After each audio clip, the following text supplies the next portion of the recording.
नमस्कार दोस्तों और साथियों, हम आपको ले चल रहे हैं आजमगढ़ जनपद के चकलाल चंद गांव में। कहा जाता है चकलाल चंद गांव बाबा चौमुखी नाथ के लिए प्रसिद्ध है। बाबा चौमुखी नाथ हर मनोकामना को पूर्ण करते हैं। उत्तर प्रदेश का आजमगढ़ जिला गोरखपुर और काशी क्षेत्र के मध्य स्थित है। यह जिला लेखकों और साहित्यकारों की धरती रहा है, लेकिन इस जिले में सांस्कृतिक और धार्मिक धरोहरें भी काफी बड़ी संख्या में है। चकलाल चंद जो गांव है, यह जो है बाबा चौमुखी नाथ के लिए पूरे देश में प्रसिद्ध है। वहां जाने का जो रास्ता है, वह रास्ता आजमगढ़ जनपद मुख्यालय से गोरखपुर मार्ग पर जब आप चलेंगे, आजमगढ़ गोरखपुर मार्ग से पर 20 किलोमीटर की दूरी पर जीएनपुर नामक टाउन एरिया है। उस टाउन एरिया से 8 किलोमीटर उत्तर दिशा में बाबा चौमुखी नाथ का विशाल मंदिर है, जो 52 बीघा परिक्षेत्र में बना हुआ है। यह है जीएनपुर, गौरी नारायणपुर। जीएनपुर का धार्मिक नाम गौरी नारायणपुर था। अंग्रेजों ने शॉर्टकट में इसे जीएनपुर कहने लगे, बाद में अभी जीएनपुर के नाम से जाने लगा। ये जीएनपुर का चौक है। इस चौक से सीधे अगर आप आजमगढ़ रास्ते से आ रहे हैं तो आजमगढ़ रास्ते सीधे जाना पड़ेगा गोरखपुर वाले राजमार्ग पर।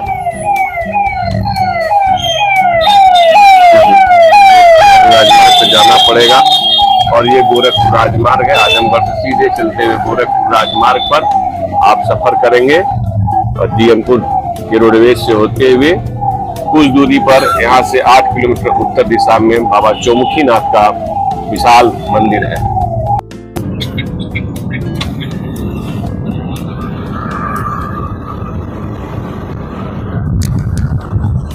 यहाँ देखिए चकलाल चंद गांव जाने का मार्ग है। यहाँ रजादेपुर से एक रजादे नहर से रजादेपुर से पहले एक नहर पड़ती है, उसी से आप बाएं साइड की ओर मुड़ जाएंगे। बाएं रास्ते पर जाने के बाद लगभग 3 से 4 किलोमीटर की दूरी पर आपको चकलाल चंद नगर आपको दिखाई देगा, चकलाल चंद गांव दिखाई देगा। चकलाल चंद गांव में बाबा चौमुखी नाथ जी का प्रसिद्ध मंदिर है। कहा जाता है चौमुखी नाथ बाबा का मंदिर जो है इसलिए प्रसिद्ध है क्योंकि चौमुखी नाथ हर मनोकामना को पूर्ण करते हैं। उनका जो विग्रह है वह 4 मुखों वाला है। भगवान का जो विग्रह है, भगवान का विग्रह 4 मुखों वाला है। हम आपको लिए चल रहे हैं, देखिए सुहाने मौसम में। और ये आ गई आपकी नहर थोड़ी देर में। नहर के दाहिनी तरफ बाएं तरफ मुड़ने के साथ साथ ये जीएनपुर से रजादेपुर का मार्ग है। आजमगढ़ गोरखपुर राजमार्ग पर ही यह चीजें स्थित है। यह आप देख सकते हैं कोमल साहू स्मारक महाविद्यालय। कोमल साहू स्मारक महाविद्यालय के पास से ही हमें स्मारक फार्मेसी कॉलेज से यह रास्ता आपका जाता है चकलाल चंद बाबा के धाम की ओर। नहर है, नहर से आप रास्ते से जा सकते हैं। पूरे सीमान में ही बाबा स्थित है।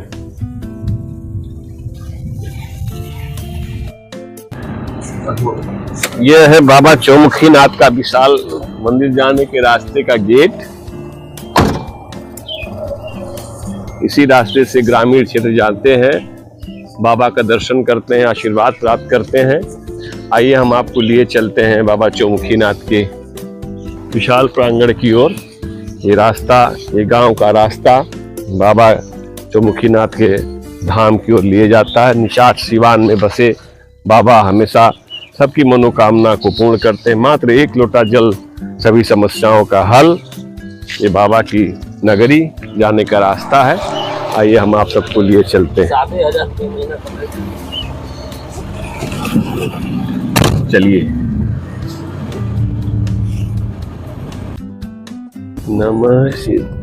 ये है, आप देख सकते हैं बाबा चौमुखी नाथ का विशाल जंगल। इसी जंगल के मध्य में चौमुखी नाथ का धाम स्थित है। बाबा इसी जंगल में शिवानी में विराजमान हुआ करते थे। आज से सैकड़ों साल पहले इसी विशाल जंगल के मध्य में बाबा का मंदिर हुआ करता था। सांप, बिच्छू और तमाम जहरीले जीव जंतु जानवर यहाँ रहते थे। बाबा उसी सिवान में उनका मंदिर था। 4 मुख वाले शिव पूरे भारत में केवल यहीं पर आपको देखने को मिलेंगे, इसलिए बाबा चौमुखी नाथ इनका नाम पड़ा हुआ है। कहा जाता है नेपाल के पशुपतिनाथ के समकक्ष आपकी मान्यता है और यह आपकी हर मनोकामना को पूर्ण करते हैं। यह छोटा सा रास्ता बाबा का जाने का और यह विशाल सरोवर के समीप बाबा का विशाल मंदिर, ये आप देख सकते हैं सरोवर के समीप बाबा का विशाल मंदिर। और ये विशाल जंगलों के बीचों बीच बाबा बसे हुए हैं। बाबा चौमुखी नाथ ने सभी भक्तों की मनोकामना को पूर्ण करते हैं। और ये हम पहुंच चुके हैं बाबा के धाम। आप देख सकते हैं यह सरोवर, ये भी सरोवर बाबा के ही धाम के निमित्त लगा हुआ है। और ये बाबा का विशाल प्रांगण, बाबा का विशाल मंदिर। बाबा के सिर पर छत नहीं विराजमान है, क्योंकि जब मंदिर का निर्माण होता था वो मंदिर का निर्माण बाबा की अनुकंपा से ढह जाता था, तो यहाँ के पुजारी को स्वप्न आया कि बाबा खुले आकाश के नीचे रहने वाले हैं, इसलिए इनके मंदिर के ऊपर कभी भी छत न बनाई जाए।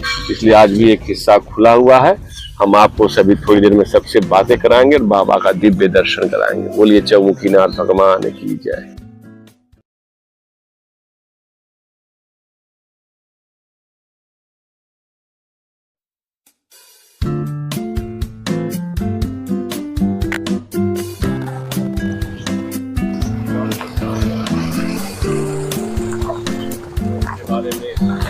तेज बहादुर राज जी बताएंगे।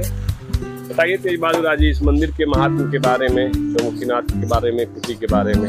वैसे तो बहुत प्राचीन है जी। इसके विषय में हम लोग पूरी जानकारी नहीं मुझे तो बता रहा हूँ। सबसे पहले जंगल था, एक चौमुखीनाथ की मूर्ति है। इसके बाद कन्हैया दास गौरा मझौरा के हैं राजभर, वो बेचारे चंदा चुटकी मांग करके मूर्ति है। और गाँव के क्षेत्र के श्रवणापुर, गढ़वल, बांसगांव, रामशाला, यही सब गांव के बीच में है ये। और सब लोग यहाँ पर अपन श्रद्धा से पूजा पाठ करते हैं। हर तीसरे साल यहाँ रासलीला होती है, यज्ञ होता है। बाबा की महिमा क्या है, महात्म क्या, क्यों जो भी मनोतियाँ मानी जाती है आदमी की पूर्ण हो जाती है। इसी से सबका विश्वास बढ़ गया है। और सब लोग चंदा चुटकी के नाम पर दूर दूर से लोग यहाँ के आके काफी एक बार मूर्ति चोरी भी हो गई थी। और तो हम लोग के जन्म के पहले बसुरा जाता है, लेकिन पता नहीं असलियत है क्या चीज, क्या था वो कहानी आप बताएं। तो लोग कहते हरैया के लोग खन के ले गए थे। तो जैसे यहाँ पर नाला था, इससे पानी सिंचाई की होती थी। तो शायद वहाँ से कैसे आटो डाले में गिर गए। बाबा फिर वापस चले आ गए, तो कोई ले गया तो फिर वापस आ गए। यहीं पे बहाता था, यहीं गिरे, यहीं से उठा के फिर लेकर स्थापित किया। बाबा के ऊपर मंदिर के ऊपर छत नहीं बनी है, उसका क्या है? ऐसा है कि इनका उन लोग की प्लान थी बनाया जाए, लेकिन इन्होंने एक रात से स्वप्न दिया कि मेरा संबंध हमेशा आकाश से होना चाहिए, मैं ढका नहीं रह सकता। इसके पहले हम लोग 4-5 पढ़ते थे। एक बैला देवी पंडित गाँव चकलाल की, वो बनवाई, दिन भर पावा जोड़ के खड़ा होता था। बेला देवी, हाँ, तब तक समझिए सुबह को आज सब बड़ा होता। अब उन सपने से छोड़ दिया और धीरे धीरे हाँ अब यही है।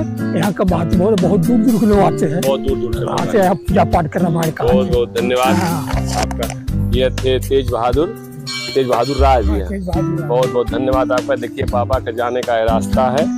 बाबा के मंदिर पर जाते समय यह निशान पूरी तरीके से जंगलों के बीच में बाबा का निवास स्थान है। कहा जाता है पहले बहुत बड़ी बड़ी और विशाल सर्प यहाँ पर निवास करते थे। कोई दिन में भी यहाँ पे आने की हिम्मत नहीं जुटा पाता था। बाबा चौमुखीनाथ की महिमा ऐसी थी, लेकिन जो बाबा चौमुखीनाथ का नाम लेकर यहाँ आता था उसे सर्प कोई हानि नहीं पहुँचाते थे। ऐसी तमाम किंवदंतियाँ और कहानियाँ बाबा के मंदिर से जुड़ी हुई। पहले विशाल घना यहाँ पे जंगल था, लेकिन अब सुंदरीकरण की वजह से अब यह चीज़ें यहाँ की बहुत बदल चुकी हैं। पहले एक साधु महात्मा रहा करते थे, जो सांप के कांटे का भी इलाज करते थे और कभी भी कोई सांप यहाँ पर किसी को हानि नहीं पहुँचाया। बाबा सबकी मनोकामना को पूर्ण करते हैं। कथा वार्ता पूजन पाठ यहाँ पे होता रहता है। नित्य लोगों की भीड़ और आस्था जुड़ी रहती है। हम धीरे धीरे आपको लिए चल रहे हैं सीधे सीधे भगवान चौमुखीनाथ जी के मंदिर पर। देखिए ये भगवान का मंदिर है। हम आपको मंदिर की महिमा हम आपको दिखा रहे हैं। मंदिर के पुजारी भीमदास जी हैं। भगवान का मंदिर है।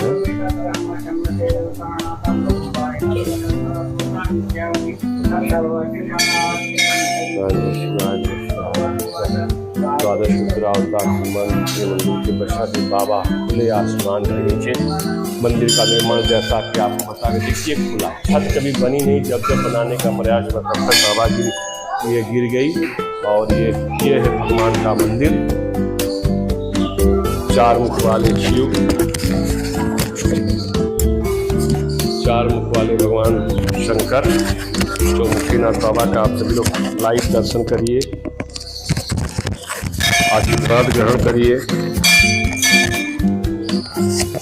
ये सीधे आप देख सकते हैं कि ब्रह्मांड से बाबा का कनेक्शन है।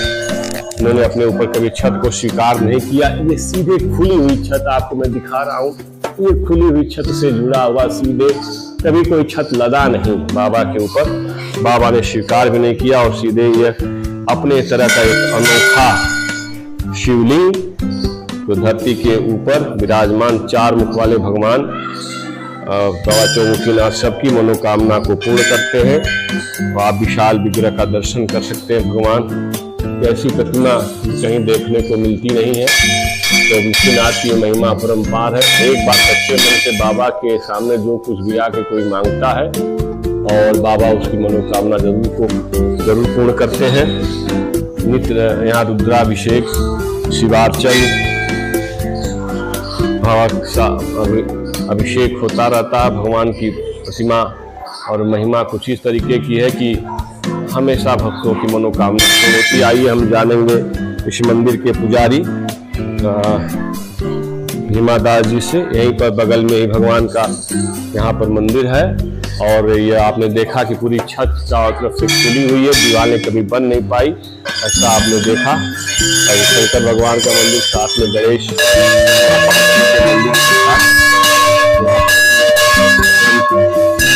का जयकारा लगता रहता है। आइए हम आपको लिए चलते हैं मंदिर के पुजारी भीमदास जी से। हम जानते हैं बाबा की महिमा। आदरणीय भीमदास जी बताएंगे आपको कि भगवान चौमुखीनाथ की महिमा क्या है। बताएं बाबा चौमुखीनाथ यहाँ पर आप कैसे सेवा करते हैं? जी हम यहाँ पर चौमुखीनाथ बाबा की सेवा में आज 10 साल से कर रहे हैं जी। और हमारे भोलीदास जी थे, उनके पहले दहारी साधु जी थे। दहारी साधु जी, उनके पहले कन्हैया साधु जी थे। अच्छा। बहुत से लोग साधु थे, लोग सब चले गए। लेकिन इस समय हमारा पहरा चल रहा है बाबा की सेवा में। बाबा की सेवा हमारा पहरा चला। हमें यहाँ पर 24 घंटे रहते हैं, रात दिन, और बाबा की सेवा करते हैं। और बाबा की बड़ी कृपा है। युवा जी, हमको यहाँ पर बैठने का सौभाग्य मिला है। हमारी तबीयत बहुत बुरी हालत थी, बहुत बुरी हालत थी। हमको उठने बैठने की शक्ति नहीं थी। और हम यहाँ पर आए और हमारे साधु जी थे, हमारी मदद किए, हमको यहाँ पर बैठाए और बेचारे उस स्वर्ग सिधार गए। और उनके पल्ले पर हम यहाँ बैठे हैं। बाबा की बड़ी बड़ी कृपा है। बाबा की महिमा क्या, क्यों बाबा की होती है? ये बाबा की मंशा है कि उनको कोई बताने वाला नहीं है। सबका इतिहास है। जैसे महाकालेश्वर हुए, काशी विश्वनाथ हुए, पशुपतिनाथ हुए, और सब जगह जगह का महत्व है। जैसे बासुकीनाथ हुए, बाबा यहाँ क्या नाम बैजनाथ धाम हुआ, सबका इतिहास है। लेकिन हमारे चौमुखीनाथ बाबा का कोई इतिहास नहीं है, कोई लेखा जोखा नहीं है। कितने साल पुराने हैं कि कब के हैं, कैसे आए, कौन लेकर के आया, कौन यहाँ का राजा था, कौन महाराजा था, कोई हम लोग को पता नहीं है। और ये हमारे आजा परबाजा हमको नहीं बताएंगे तो हम लोग क्या जानेंगे। क्या कहानी है बाबा इनकी? उनकी कहानी यही कि इस सदियों पुराने से किसी तरह से अगर प्रगट हुए, उनकी किसी एक का दुका कोई जाना होगा तब से इनकी मान्यता हो गई कि हमें चौमुखीनाथ बाबा हैं, चौमुखीनाथ बाबा हैं। इनकी सेवा तब से हो रही है और जो भी मन्नतें मानी जाती है अपना पूर्ण करते हैं, इसीलिए यहाँ की भीड़ लगती है। जो भी मनोकामना अगर यहाँ मन से मान दिया, अगर मन से मान दिया तो उनकी मनोकामना निश्चित है, पक्का है कि उनको पूरा होना है। और जब हम आपकी सेवा करेंगे और आपकी मनोकामना पूरी होगी तो यहाँ तो आपको आना ही आना है। बाबा की लोग आके आरती लगाते हैं और दोनों टाइम की आरती है। यहाँ पर 10-20 लोग शाम को आरती भी आते हैं, आरती भी करते हैं। गाँव के लोग भी अपना सुंदरीकरण भी काफी मात्रा में हो गया। हाँ, क्या नाम है, बाबा का तालाब पोखरा भी है। तालाब पोखरा भी दोनों तरफ है। पहले कितना बड़ा ये जंगल था? कितना? 8 बीघा में। अच्छा, 8 बीघे में। 8 बीघे में अभी भी है। अच्छा, 8 बीघे में ये पूरा हाँ, ये जंगल। मेला भी किस दिन लगता है? हाँ, मेला लगता है, शिवरात्रि को लगता है और त्योहार में लगता है। किस दिन यहाँ पर पूजन अर्चन का ज्यादा होता है? सोमवार को बाबा की भक्ति ज्यादा, सोमवार और शनिवार। आपके बाबा भीमदास जी बाबा चौमुखीनाथ की महिमा को बता रहे थे। यहाँ नित्य भक्तों का आगमन होता रहता है जी, और सब लोग पूजन अर्चन करते रहते हैं। आइए हम आपको और भी बाबा के चौमुखीनाथ बाबा के प्रांगण के दर्शन कराते हैं। ग्रामीण क्षेत्रों का ये बहुत बड़ा इलाका है। यह पुराने ज़माने की कुएँ देख सकते हैं, घर देख सकते हैं। ग्रामीण क्षेत्र के लोग काफ़ी जागरूक हैं बाबा चौमुखीनाथ जी को लेकर के। और देखिए खुला हुआ ऊपर से जो मैं आपको अंदर से दिखा रहा था, बाबा के ऊपर छत नहीं लगी है। और आज भी यहाँ तमाम लोग यज्ञशाला का निर्माण हो रहा है और इस तरीके से बाबा चौमुखीनाथ की छत्र छाया में